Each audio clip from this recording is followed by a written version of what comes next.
तो नमस्ते, प्रणाम, राम राम, अस्सलाम वालेकुम, सत श्री अकाल, what ever you feel connected with. देखिए, आज है 22 जनवरी। 22 जनवरी जिसका इंतज़ार भारत के हर एक नागरिक को था, जिसका इंतज़ार हर एक भारतवासी को था। और आज आज वो दिन है। कई सालों से जो मेहनत, जो संघर्ष किया जा रहा था भारतीयों द्वारा अपने अपने लेवल पे, आज वो संघर्ष कहीं ना कहीं हमें सफल होता दिख रहा है। और या आप यूँ कह सकते हैं कि वो सफल हो चुका है। आप जान रहे हैं कि मैं किसकी बात कर रहा हूँ। जी हाँ, मैं बात कर रहा हूँ 22 जनवरी यानी आज के दिन की। मैं बात कर रहा हूँ श्री राम की। मैं बात कर रहा हूँ श्री राम के द्वारा किए कार्यों की। मैं बात कर रहा हूँ उनके अधिकारों की, और मैं बात कर रहा हूँ उनके मर्यादा वाले भावों की। बात होगी राम के बारे में, आज बात होगी उनके काम के बारे में।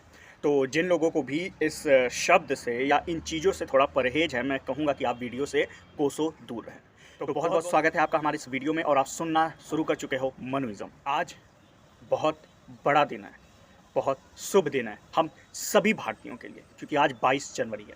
आज श्री राम लला को उनके अयोध्या में विराजमान किया जाएगा। आज श्री राम लला को उनके जगह पे विराजमान किया जाएगा जहाँ पे वो एडजस्ट होकर रह रहे थे। अब मैं ये एडजस्ट वर्ड क्यों बोल रहा हूँ, क्योंकि सही बात है, हमारे श्री राम जो कि हर एक धर्म ग्रंथ, हर एक वेद, हर एक उपनिषद ये चीख चीख के बताती थी कि जो हमारे श्री राम हैं उनका जन्म अयोध्या में सरयू नदी के तट पे हुआ था। लेकिन फिर भी कुछ बुद्धिजीवी ऐसे थे जो इस बात को मानने के लिए तैयार नहीं होते थे, क्योंकि उनको फैक्ट चाहिए था। वो पढ़ाई के प्रति, वो एजुकेशन के प्रति, अपने नॉलेज के प्रति इतना इन्फ्लुएंस हो चुके थे कि उनको सही गलत के बीच के में भी निर्णय नहीं लेने का समझ आ रहा था। उनको नहीं समझ में आ रहा था कि आखिर क्या सही है क्या गलत, क्योंकि वो भाई एक एलीट क्लास में रहते थे, सो कॉल्ड एजुकेटेड लोग थे, तो उनको हर चीज़ के लिए तर्क चाहिए, हर चीज़ के लिए प्रमाण या प्रूफ चाहिए था। और यही प्रूफ और प्रमाण का सिलसिला चलते चलते हमारे मंदिरों पे आ गया। यही प्रमाण और प्रूफ का सिलसिला चलते चलते हमारे आराध्य पे आ गया, हमारे भगवान श्री राम पे आ गया। और जैसा कि हम सब जानते हैं कि जब आज के समय में हम किसी को नहीं छोड़ते, सबके पीछे हाथ धो के पीछे पड़े रहते हैं, तो भगवान के साथ भी वही हुआ। श्री राम अयोध्या के सरयू नदी के तट पर ही कैसे पैदा हुए थे, इसके बारे में तमाम डिबेट हुई। तमाम लोगों ने अपने अपने सलाह दिए, मशवरा दिए। कुछ लोगों का मानना था कि ये सिर्फ एक मनगढ़ंत सी बातें हैं, तो कुछ लोगों का ये कहना था कि ये सत्यता की निशानी है। अब वो कुछ लोग जिनको ये लगता था कि ये सिर्फ एक मन गढ़ी कहानी है, तो हमारे ऑनरेबल सुप्रीम कोर्ट ने भी, जिनको ये सबसे ऊपर मानते हैं, अपनी नैतिकता, अपने भावना, अपनी श्रद्धा, अपनी आस्था से ऊपर ये आजकल सुप्रीम कोर्ट के जज को मानते हैं, क्योंकि ये अपने आप को एलीट क्लास का दिखाना चाहते हैं। ठीक है, तो हमारे सुप्रीम कोर्ट के honourable chief justice of India, उन्होंने भी जो है ये दावा किया, उन्होंने भी ये चीज़ें प्रूव करी, और उन्होंने भी ये बताया कि नहीं, जो लोग ये कहते हैं कि श्री राम अयोध्या के सरयू तट पे जन्म लिए थे, वो बात बिल्कुल सही है। और हमारे वेद, हमारे पुराण, हमारे उपनिषद, हमारा रामायण, हमारा गीता, हर एक जगह ये चीख चीख के बताया जाता है कि श्री राम का जन्म वहीं हुआ था। सभी भारतीयों की मैं बात कर रहा हूँ, इसकी सभी भारतीयों को पहली खुशी तब मिली जब सुप्रीम कोर्ट का ये ऑर्डर आया कि वहाँ पे मंदिर ही रहनी चाहिए, वो श्री राम की जगह है और श्री राम की जगह उन्हीं की रहेगी। सोसाइटी ऐसे समाज में रहते हैं तो लोगों के इन्फ्लुएंस में आते हैं। कुछ कोई व्यक्ति अगर थोड़ा सा इंग्लिश बोल के हमें कुछ चीज़ें समझाने की कोशिश करता है, भले वो पूरी तरह गलत क्यों ना हो, हम उसके चपेटे में आ जाते हैं, उसके इन्फ्लुएंस में आ जाते हैं कि भाई ये इंग्लिश बोल रहा है यानी एजुकेटेड होगा, और ये एजुकेटेड है इसका मतलब इसके पास फैक्ट होंगे, नॉलेज होगा, फैक्चुअल ज्ञान होगा, जबकि उसके पास नॉलेज का के भी नहीं होता, नॉलेज का उसके पास के भी नहीं होता। लेकिन फिर भी हम ऐसे लोगों पे भरोसा करते हैं क्योंकि वो इंग्लिश बोलते हैं।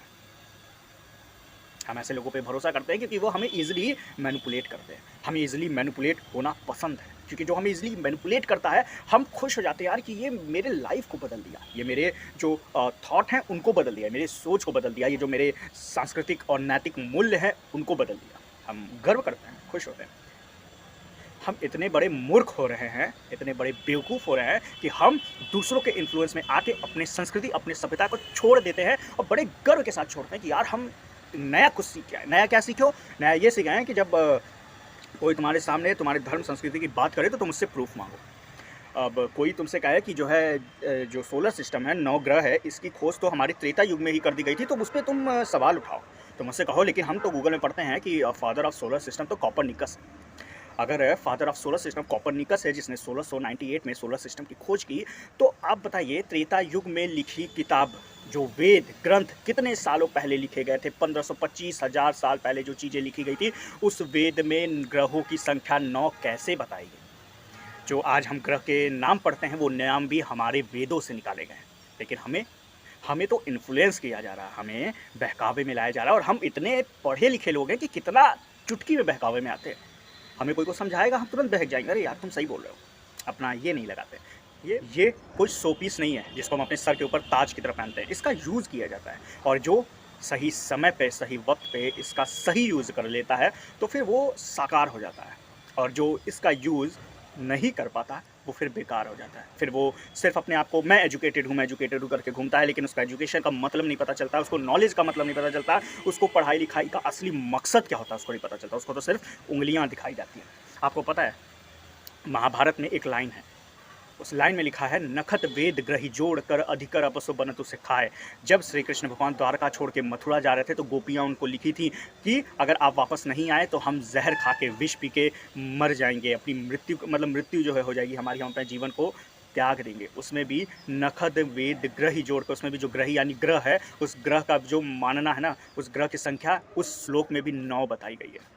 तो आजकल के लोग जो 1698 में कॉपरनिकस की बातें सुन के ये सोच लेते हैं कि यार कॉपरनिकस ने ग्रह की खोज की, कॉपरनिकस ने ग्रह के बारे में बताया, तो मैं आपको बता दूं कि महाभारत में ग्रह की 9 संख्या दी गई थी, वेद में ग्रहों की 9 संख्या दी गई थी। यहाँ तक कि रामायण में भी साफ साफ लिखा है कि जो रावण था वो 9 ग्रहों को अपने कब्जे में किया था, वहाँ पे भी ग्रहों की संख्या 9 दी गई थी। और जब ये किताबें लिखी जा रही थी तो कॉपरनिकस की खानदान शुरू भी नहीं हुए थे। कॉपरनिकस पैदा हुए थे कि नहीं वो तो बहुत दूर की बात है, कॉपरनिकस का खानदान भी नहीं शुरू हुआ था जब पहले से ही लिख दिया गया था कि 9 ग्रह हैं। तो हमारे संस्कृति, हमारी सभ्यता बहुत विराट है, बहुत विराल है, और जो लोग इस पर उंगली उठाते हैं कि ये बहुत पुरानी है, ये गलत है, ये है, वो है, तो मुझे ऐसा लगता है कि उनको अपनी संस्कृति सभ्यता को समझना चाहिए, उनको पढ़ना चाहिए। और आज 22 जनवरी है तो हम हाथ जोड़ के आप सभी से सिर्फ यही निवेदन करते हैं कि राम को बांटने की कोशिश मत करिए, क्योंकि जब जब राम को बांटा गया है तब तक वो आदमी, वो इंसान, वो कौम, वो मजहब, वो संप्रदाय, वो जाति के लोग खुद बट के ख़त्म हो चुके हैं। तो कभी भी राम को बांटने की कोशिश मत करिए, क्योंकि राम सिर्फ आपके या मेरे नहीं है, राम सभी के हैं। वो अलग बात है कुछ अभी उनको नहीं पहचान रहे हैं, तो वो भी आगे चल के पहचान जाएंगे। इसमें किसी को कभी भी जोर ज़बरदस्ती नहीं करना चाहिए। मैं देखता हूँ कुछ ऐसे, मैं लोगों का नाम नहीं लूँगा, लेकिन ऐसे बहुत सारी ऐसी ग्रुप है जो ज़बरदस्ती आप पे कुबलू आती है कि ए इधर आओ, चलो जय श्री राम बोलो। अरे क्यों बोलो भाई, क्यों ज़बरदस्ती कर रहे हो? इधर आओ, चलो हनुमान चालीसा सुनाओ, इधर आओ राम जी के बारे में कुछ बताओ। अरे क्यों बताऊँ भाई, क्यों बताया जाए? क्या श्री राम ने कभी आपसे या अपने धर्म ग्रंथ में हमारे या कहीं पे भी लिखा है कि श्री राम ने जो है ये कहा है कि लोगों को ज़बरदस्ती कुबलुआओ, लोगों को ज़बरदस्ती मेरी जय करवाओ? अरे राम भगवान तो इतना कहते हैं कि तुम मेरी जय करो या ना करो, लेकिन तुम अपने कर्तव्य, अपने ड्यूटी को अगर पूरी ईमानदारी से कर रहे हो तो भी मैं तुम्हारे साथ हूँ। लेकिन आजकल कुछ दिमाग से, मतलब ऐसे लोगों में पैदल ही कहूँगा कि ऐसे कुछ ग्रुप बना लेते हैं, ये दल वो दल, ये सेना वो सेना, ऐसे बना के उसके बाद आएंगे और कहेंगे ज़बरदस्ती कर। क्यों ज़बरदस्ती कर रहे हो? हम याद रखना, हम सब के राम हैं, हम सब के, और ज़बरदस्ती से हम उनको नहीं कबूलेंगे। हर व्यक्ति का हृदय परिवर्तन होगा, और जब हृदय परिवर्तन होगा तो हर एक व्यक्ति राम का सम्मान करेगा, राम के चरणों में आएगा। लेकिन अगर श्री राम के नाम पे जोर ज़बरदस्ती करना, श्री राम के नाम पे अपने व्यक्तिगत भिन्नताओं को लोगों के सामने पेश करना, राम के नाम पे अपने व्यक्तिगत जो आपके मतभेद हैं उसको पेश करना, ये बंद करें।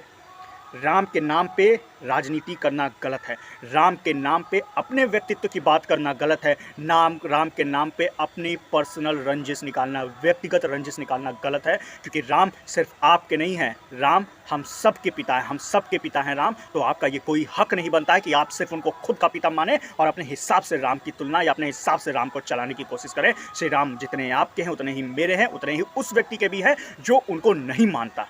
क्योंकि बेटा अगर पिता को नहीं मानता, इसका ये मतलब नहीं होता कि वो पिता नहीं है।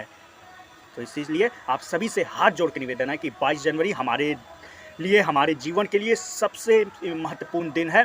इस दिन से ही हम सब ये प्रतिज्ञा लेते हैं, ये प्रण लेते हैं कि हम कभी भी श्री राम को बांटने की कोशिश नहीं करेंगे, हम कभी भी श्री राम के नाम पे जोर और ज़बरदस्ती करने की कोशिश नहीं करेंगे। धन्यवाद। जय श्री राम।